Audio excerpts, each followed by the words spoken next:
हर हर महादेव। देवों के देव महादेव जी के चरण में प्रणाम, मेरा प्रणाम स्वीकार हो। माता पिता के चरण में प्रणाम, मेरा प्रणाम स्वीकार हो। गौरा पार्वती मैया के चरण में प्रणाम, मेरा प्रणाम स्वीकार हो। गणपत ललनमा के चरण में प्रणाम, मेरा प्रणाम स्वीकार हो। सब गुरु भाई बहन के चरण में प्रणाम, मेरा प्रणाम स्वीकार हो, स्वीकार हो। गुरु भाई बहन, मैं एक कथा सुनाने जा रही हूँ। इस कथा को पूरा सुनिए, आधी नहीं। आधी सुनने में शिव गुरु का अपमान होता है, पूरा सुनने में ज्ञान होता है। जो कथा शिव से जुड़ी होती है वो बहुत सुंदर होती है, इसलिए ये कथा शिव से जुड़ी है। ये बहुत सुंदर कथा है। इस कथा को सुनिए और रहस्य जानिए। एक राजा थे, एक रानी थी। उसको संतान नहीं होता था। वो बेचारा शिव जी का पूजा करते थे। बहुत करने धरने से एक संतान हुआ। जिस दिन उस बच्ची को छठियारी था, वो लड़की पैदा ली। जिस दिन उसको छठियारी था, उस दिन बहुत सारे लोग के उस राजा ने निमंत्रण किए। निमंत्रण में बहुत सारे लोग आए, जहाँ तक के कि ब्रह्मा विष्णु महेश सब आए। भले ही राजा को नहीं पता था कि मेरे घर में कौन कौन आए हैं। और जब ब्रह्मा विष्णु महेश आए तो साधु का रूप में थे, ब्राह्मण का रूप में थे। ये राजा क्या किए कि अपनी बेटी को बारे में बात रख दिए कि थोड़ा बाबा देखिए मेरे बेटी को भाग में क्या लिखा है। ये बोले कि देखिए इस बच्ची का भाग में बहुत अच्छा भाग है, सौभाग्यवती भव है। ये जिंदगी भर इसका याद रहेगा। इसका पुत्र का भी प्राप्ति होगा, लेकिन अपने पुत्र को गोद में नहीं खिलाएगा। और जब इसके पास पुत्र रहेगा तब पति नहीं, और पति रहेंगे तो पुत्र नहीं, लेकिन दोनों कुल इसको है। ये नहीं कि इसका पुत्र मर जाएंगे, पति मर जाएंगे, नहीं, दोनों रहेंगे, लेकिन इसका सुख एक ही से होगा। ये 12 साल का जब बच्चा होगा तब ये गोद में खिलाएगी। जब बच्चा इसके पास आ जाएगा तो इससे दूर हो जाएंगे पति। लेकिन राजा ये बात को नहीं माने थे कि ऐसे कैसे हो सकता है, नहीं, ऐसा नहीं हो सकता है। लेकिन रानी इस बात को लगा ली थी कि मेरा बेटी का कर्म में ये लिखा है। धीरे धीरे वो लड़की बड़ी हो गई। जब बड़ी हो गई तो वो लड़की का शादी हो गया। एक राजा का घर में शादी हुआ, बहुत बड़ा राजा के घर में शादी हुआ। जिस घर में नौकर चाकर बहुत सारे थे, उस घर में, राजा के घर में इस लड़की का शादी हो गया। और जब शादी हुआ तो कुछ ही दिन बाद ये लड़की गर्भवती हो गई। जब गर्भवती हो गई तो इसको 7 माह बीत चुका था गर्भ में बच्चा को, और सोने के मच्छियाँ पे बैठ के अपना बाल झाड़ रही थी और ऐनक में देख रही थी। इतना ही में सास का नज़र पड़ गया। सास अंदर से जल उठी कि अरे, इसको सामने तो हम कुछ है ही नहीं। ये तो महारानी की तरह सोने के मच्छियाँ पर बैठ के और बाल झाड़ रही है, सूरत को अपने सजा रही है, सज सवर रही है। इसके सामने तो मेरा कोई वैल्यू नहीं रहेगा। क्यों ना इसको हम मरवा दें। इसको देख के और पूरा चिल्लाने लगी। बेटा आए, बोले, माँ क्या हुआ, क्यों चिल्ला रही हो माँ, क्या हुआ। बोले, क्या बताऊँ बेटा, अगर जो बताएंगे तो सुन नहीं पाओगे तुम। बोले, क्या हुआ माँ, बताओ तो। बोले, क्या कहें, आज तो मेरा जान नहीं बचेगा। बोले, कैसे। तो एक बाबा आए थे बाहर में, वो बोले कि अगर जो आप अपने बहू के कलेजे पर चढ़ के नहीं नहाइएगा तो आपका जीवन नहीं बचेगा, आप स्वर्ग को वास कर जाएंगे। ये बोले कि बस माँ इतना ही, लेकिन उसका कलेजा निकालेंगे कैसे। ये बोली सास उसके माँ, बेटा हम कुछ नहीं जानते हैं, उसका कैसे कलेजा निकालोगे।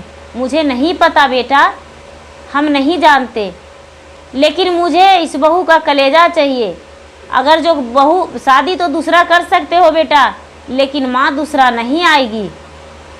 ये भी राजा भी सोचे कि अच्छा सच कहते हैं।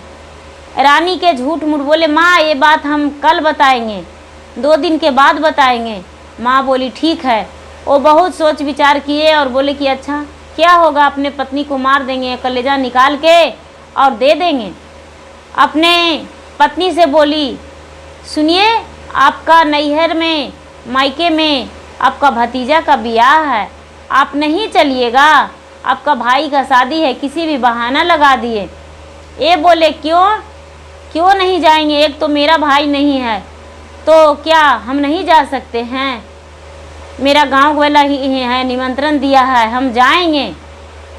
गांव के नाम लिए थे। वो बेचारी खुश हो गई कि हमको गांव वाला भी मुझे आदर भाव से पूछे हैं, मेरा भाई जिसको माने हैं वो भाई है, जिसको भतीजा जिसको माने हैं वो भतीजा है, हम जाएंगे।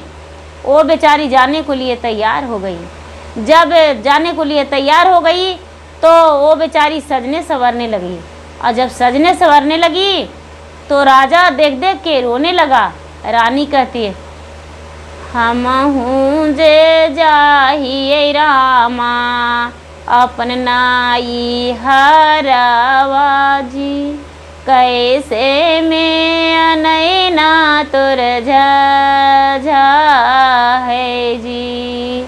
राजा बोलते हैं, तो हूँ जे जय रानी अपन नाई हरवा जी, कबल ओटी मोर पास जी, संग बीतवली रतिया बीतल ना दीना माजी, असगर कैसे मोरा बीते जी। राजा बात को बदल दिए और बोले कि आपके साथ रहने का आदत हो गया है, हम कैसे अकेले रहेंगे, इसलिए हमको आंसू गिरा है। वो बेचारी जब कपड़ा भी चेंज कर रही है तो ये राजा रो रहे हैं। वो बेचारी फिर पूछी, फिर राजा वही बात बोले। कभी भी राजा सच नहीं बताएं।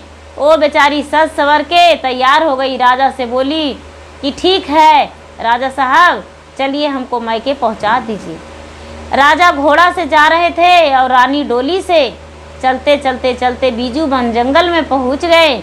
जब बीजूबन जंगल में पहुंच गए तो कहार को बोले कि तुम लोग चले जाओ, अब यहाँ से हम खुद को रानी को ले जाएंगे, जाओ। कहार को लौटा दिए और रानी को बोले कि रानी यहाँ से बहुत नज़दीक पड़ता है। रानी बोली, महाराज पतिदेव, जिस रास्ते से हम आए थे उस रास्ते से आप नहीं लाए हैं, मेरा मायके इधर कहाँ पड़ता है, मेरा मायके में जंगल नहीं पड़ता था, आप जंगल में क्यों लाए हैं। राजा बोले, ये शॉर्टकट रास्ता है इसलिए लाए हैं, जाने का 4 घंटा लगता था तो 2 ही घंटा में पहुंच जाएंगे, इसलिए लाए हैं, यहाँ से करीब ही आपका घर बसता है। ये बेचारी मान ली और जंगल में छाँव में बैठ गई। जब छाँव में बैठ गई तो राजा रानी के सर पे हाथ फेर के अपने जांग पर सुला दिए और उसके झूठ मूठ के बाल को सोहराने लगे। जब बाल के सोहराने लगे तो रानी का नींद आ गया। जब रानी का नींद आ गया तो ये राजा क्या किए कि अपने पैकेट से छुरी निकाल कर रानी को गला काट दिए। और जब रानी को गला काट दिए तो वो बेचारी रानी मर गई। उसको कलेजा पेट चीर दिए राजा। जब कलेजा और पेट चीर दिए तो उसका पेट से एक सुंदर सा बच्चा निकला और बच्चा रोने लगा। अब तो राजा चकित हो गए। वो बेचारी जो भी गहना पहने हुई थी, ये सारा गहना राजा गमछी में बांध लिए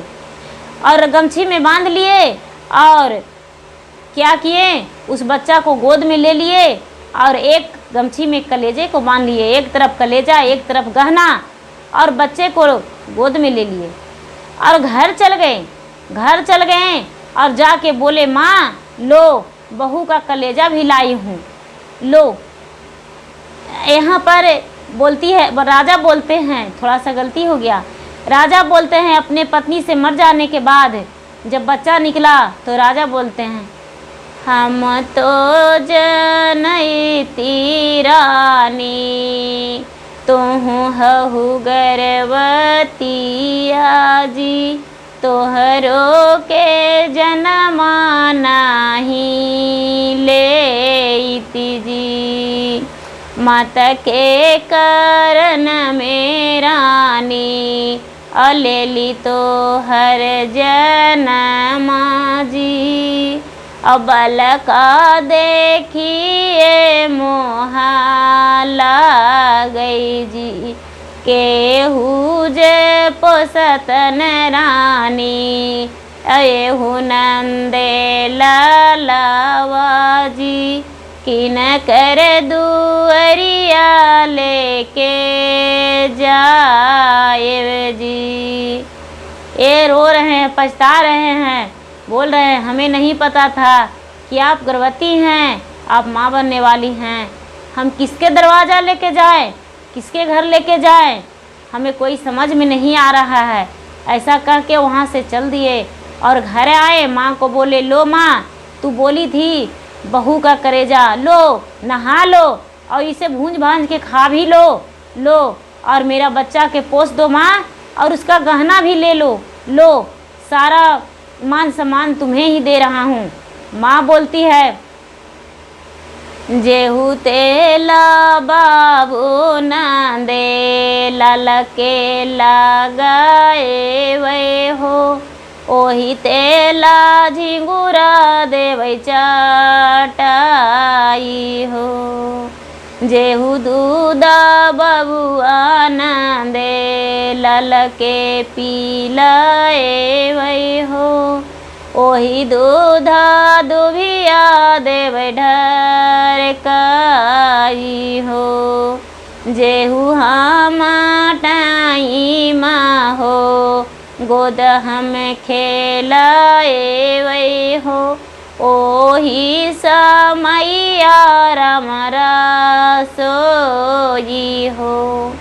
माँ बोलती है कि जिस समय हम बाबू को खिलाएंगे उस समय हम राम रसोई बनाएंगे। जिस हम दूध को जी बच्चा को पिलाएंगे उस वो दूध को हम दूभी में ढरका देंगे तो दूभी हरियर हो जाएगा। जिस तेल को हम इसके लगाएंगे वो तेल अगर जो झिंगुर के चटा देंगे तो वो भी नाम लेगा। तुम्हारा बच्चा को पोसने से हमको क्या मिलेगा? नहीं, हम नहीं पोसेंगे। माँ नहीं ली बच्चा को और उसको गहना को भी नहीं लिया। कलेजा तो ले लिया, कलेजा करना था आखिर क्या, कुछ तो नहीं किया, फेंक फाक दिया अपना, ले लिया और गहना बच्चा कुछ नहीं छुआ। अपने दाई के पास राजा बोले, दाई भी इनकार कर गई। दाई जब इनकार कर गई तो बच्चा को लेकर और गहना को लेकर कहाँ चल पड़े? अपने ससुराल गए। ससुराल गए और जाके अपने सरहज को दे रहे हैं कि मेरा सास को दे रहे हैं कि मेरा बच्चा को पोस दीजिए। सास पूछे कि ठीक है, आपको बच्चा को हम कैसे पोसेंगे, बताइए मेरा बेटी को क्या हुआ, मेरा बेटी को बताइए, मेरा बेटी को बता दीजिए, हम बच्चा पोस देंगे। उसको माँ बोली, पर ये जब बताएं तो इस बच्चा को पोसने से इसका सास इनकार कर गए। जो बच्चा का नानी थे वो बच्चा पोसने से इनकार कर गए कि नहीं, आप एक कसाई हैं, निर्दयी हैं, मेरे बेटी को मार दिए हैं और मेरे पास बच्चा को लेकर आए हैं, हम बच्चा को नहीं पोसेंगे। वो बच्चा को नहीं रखें और ये वहाँ से चल दिए। चलते चलते रोते आ रहे थे और रानी को याद करते आ रहे थे। एक गुल्लर का पेड़ मिला। जब एक गुल्लर का पेड़ मिला तो वहाँ पर ये खड़ी हो गए और खड़ी होके रोने लगे। इतना ही में गुल्लर माता बोलती है, अरे मूर्ख, तू क्यों रो रहे हो, मुझे बताओ। ये बोले, क्या कहूँ माता, मुझसे कहा नहीं जाता है, मैं बहुत निर्दयी हूँ, इसलिए क्या बताऊँ, मेरे दुख पे आप हंस रहे हैं, बताइए क्या बताऊँ। बोले, देखो, जो भी तुम्हारे पास दुख है मुझे बता दो, हम तुम्हारे कष्ट को दूर कर देंगे। ये बोले, क्या कहूँ माता, मेरी पत्नी थी, अपने माता को कारण अपने पत्नी को मार डाले हैं और उसका पेट में जो बच्चा था किसी को भी दे रहे हैं, कोई पोसने को लिए तैयार नहीं है, किसे दूं। गुल्लर माता बोले, मेरे पेड़ में फल में लटका दो बच्चा के, सटा दो, और जो गहना है वो गहना पूरा मेरा डाढ़ पात में पहना दो पूरा, और तू यहाँ से चले जाओ। जब बच्चा को 12 साल हो जाएगा तो बच्चा के लेकर चल जाना। बोले ठीक है। वो क्या किए, इतना बात सुनकर राजा खुश हो गए। राजा खुश हो गए और उसको पूरा डाढ़ पात में गहना को पहना दिए और बच्चा को गुल्लर का फल में लटका दिए। बच्चा सट गया। बच्चा सट गया और जैसे माँ का थान में सटता है ठीक उसी तरह बच्चा चूस चूस कर पीने लगे। और यहाँ से राजा चल दिए। लेकिन एक बार राजा रोज देखने जाते थे कि बच्चा कैसा है, लेकिन बच्चा उसी तरह गुल्लर में सटा हुआ था और रोज जैसे माँ के दूध पीता है ठीक उसी तरह था। ना उसके पास वस्त्र था ना और कुछ था, बच्चा ठीक उसी तरह लटकल था। बच्चा इधर उधर भी गिरता पड़ता भी नहीं था क्योंकि गुल्लर माता उसको रखे थे। जब बच्चा 12 साल का हो गया तो गुल्लर में से बच्चा नीचे गिर गया, छूट गया। लेकिन जब तक वहाँ राजा भी जा पहुँचे थे क्योंकि रोज जाते थे देखने। और जब बच्चा गिर गया तो ये राजा बच्चा को ले लिए, हाथ धर लिए और बोले चलो तू मेरे पास चलो, हम तुम्हारे पिता हैं। गुल्लर माता बोले बच्चा कर लेकर जा रहे हो, ठीक कर रहे हो, लेकिन ये जो गहना है ये गहना उतार लो, हम तुम्हारे गहना को नहीं रख सकते हैं। बच्चा को जब तक रखें तब तक गहना रख लिए थे, लेकिन अब जाओ गहना लेकर जाओ। ये गहना ले लिए, उतार लिए और बच्चा को भी लेकर चल गए। बच्चा को लेकर चल गए। बच्चा अजनबी था, घर गया, उसको कुछ भी पता नहीं था कैसे खेला जाता है, कैसे कूदा जाता है, किसके पास रहा जाता है, कैसे बोला जाता है। ये राजा सिखाए पढ़ाए अच्छा से रखने लगे, उसको संस्कार देने लगे। बच्चा खेलने कूदने भी इधर उधर जाता था, लेकिन बोले अपने बच्चा से कि बेटा तू सगरो खेलने जाना लेकिन बीजू बन मत जाना। ये बोले बच्चा पिताजी बीजू बन क्या है जो हम खेलने नहीं जाएंगे।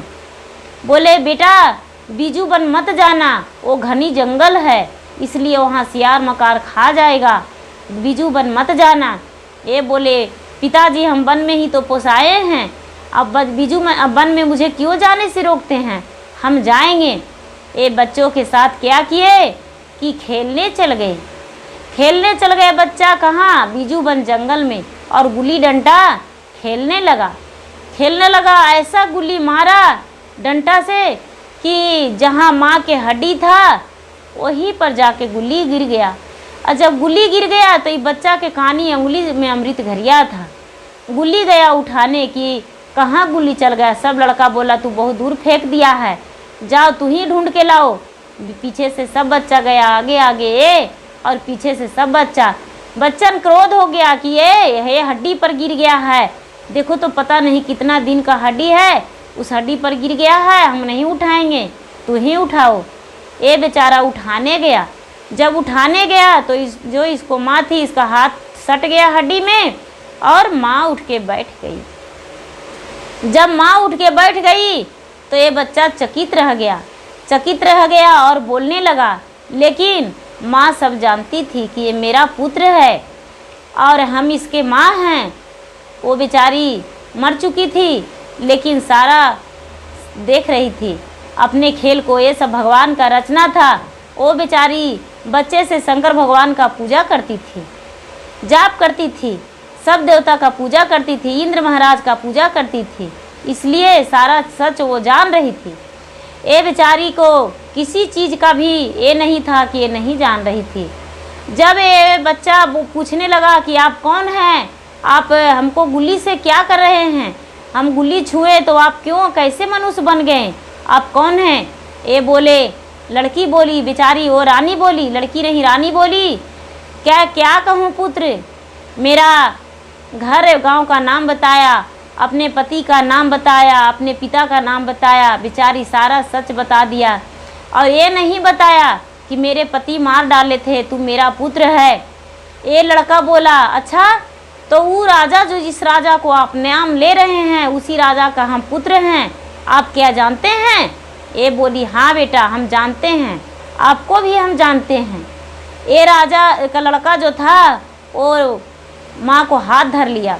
माँ कह के हाथ धरा कि ठीक है, आप यदि उनके पत्नी हैं तो आप मेरे माँ हुए, आइए और मेरे जांग में समा जाइए। ये बेचारी क्या किया, बेचारा क्या किया, बोला जांग के कि हे शक्ति के जांग, माता गुल्लर जो तुम मुझे सच में माँ होगी और पोसी होगी तो मेरा जांग फट जाए और मैं इस देवी को अपने जांग में छुपा सकूं। ये बेचारा जांग में छुपा लिया, इसका जांग फट गया और जब जांग में छुपा लिया तो जांग जुट गया। जांग जुट गया और घर गया। उसी समय बच्चे को संगति छोड़कर और घर चल गया। जब घर गया तो अपने पिता से जाके बोला, पिताजी आज हम बीजू बन जंगल खेलने गए थे। पिता उसके बोले क्यों, किस लिए गया था? बोले कि पिताजी हम किस लिए गए थे वो नहीं जानते हैं, लेकिन मेरी माँ कहाँ है? सब बच्चों के साथ जाते हैं तो बच्चों सब अपने माँ को खोजता है, माँ सबके है, माँ खिलाते हैं पिलाते हैं, मेरे घर में माँ नहीं है, मेरी माँ कहाँ गई? राजा बोले तुम्हारा माँ मर गया। ये बोले कैसे और क्यों, बताइए मेरी माँ कैसे मर गई? बहुत बच्चा जिद किया लेकिन राजा नहीं बताए।